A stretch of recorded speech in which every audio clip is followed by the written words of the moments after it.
Recently, a number of beloved franchises have revisited their roots. Streets of Rage received an amazing follow-up, many were pleasantly surprised by Shredder's Rage, and so many more. The latest in this trend is Ninja Gaiden Ragebound. This 2D hack and slash is developed by the Game Kitchen, who are best known for the Blasphemous franchise. A strong developer, coupled with .emu on a publishing role, is it a must for fans or another Yaiba?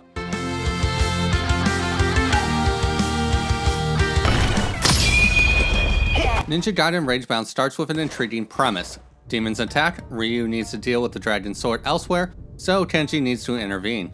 Shortly after he meets Komori, who is part of the Black Spider clan, and through an unfortunate chain of events the two end up being fused. This unexpected wrinkle forces the pair to work together, despite the history between their clans. From there, the narrative moves rather fast. Since there isn't a lot of dialogue, much less cutscenes, it often feels like they're just checking boxes. At times there are some amusing quips, but overall it's rather forgettable, not to mention predictable. Though, I think it's safe to say this is a franchise where gameplay is the selling point.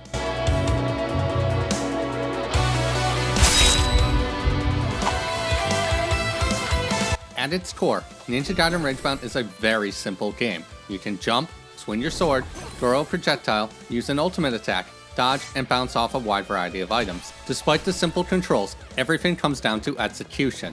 It isn't enough to know where your enemies are coming from. You need to think at least 2 moves ahead. Find the enemy with the boost, make sure to finish it so you gain the attack boost. See if any threat will let you chain it, recognize where the next major threat is, and you get the idea. This is also the easy part. The hard part is getting the timing down. Since a lot of stages are designed around bouncing off enemies at set times to progress forward, the margin of error is rather low. It can make progressing stressful, but once you get it down, things feel so satisfying. Naturally, this means difficulty can be rather high, even on the initial settings.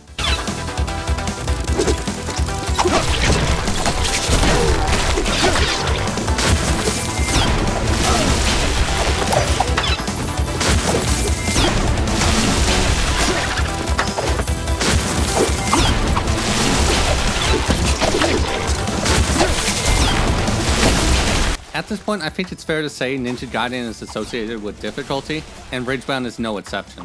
For the most part, I don't think Ragebound is hard in an unenjoyable way.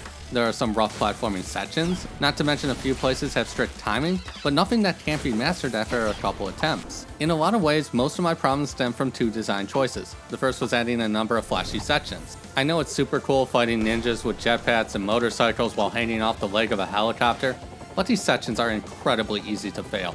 Success comes down to knowing how to deal with every problem, along with eliminating any threat as quickly as possible. Though, it goes without saying these sections are staples. I mean, how many people actually remember Battletoads for something besides the brutal racing sections? It can just make things feel inconsistent, something that is pushed further by devious enemy placement. There were a few spots that feel significantly more difficult due to enemy choices. I don't know if I'd say all of the sections feel cheap, though a few are frustrating enough without adding another annoying variable. It also doesn't help that later levels have an unexpected difficulty spike. I'd say like 80% progresses naturally, whereas the final stretch just throws so many problems at you, it's better to simply not deal with them in the first place. For those intimidated, I have great news. There are accessibility options.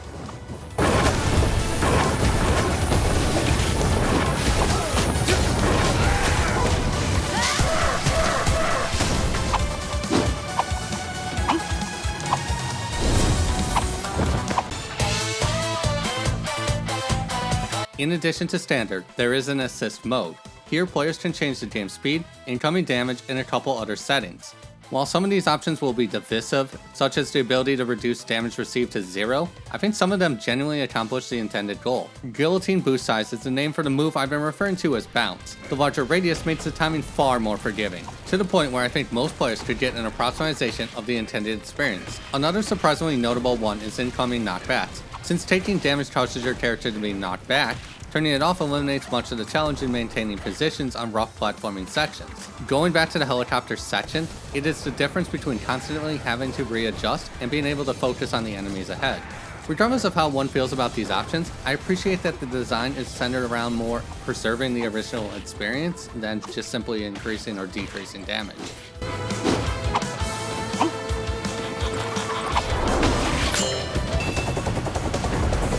Finally, I wanted to say the art direction is fantastic. Several scenes are an absolute delight to look at.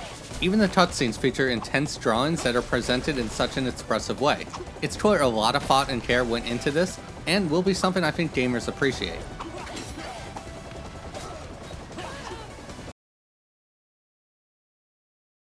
Ninja Gaiden Ragebound is a great example of a game that is more than the sum of its parts. On a basic level, it's a platformer with a handful of controls and a couple of enemies to overcome. Yet, the gameplay loop offers a surprising amount of depth. It's entirely possible to blitz through a stage blocking everything or circumventing certain mechanics. The gameplay loop is also intrinsically flashy. It isn't just harsh platforming, there are enemies that can help or hinder based off how you approach the situation. It makes everything engaging, with the art design genuinely making the most of the world. Honestly, the only real negatives are narrative and length. Even with failures and looking for secrets, the adventure took me a couple of hours to complete. But outside of that, it is a genuinely enjoyable experience that doesn't overstay its welcome, understands the charm of this genre, and presents them in a way that arguably anyone can complete. Hey, thanks for watching. If you enjoyed the video, hit the like button, and for more content, please subscribe.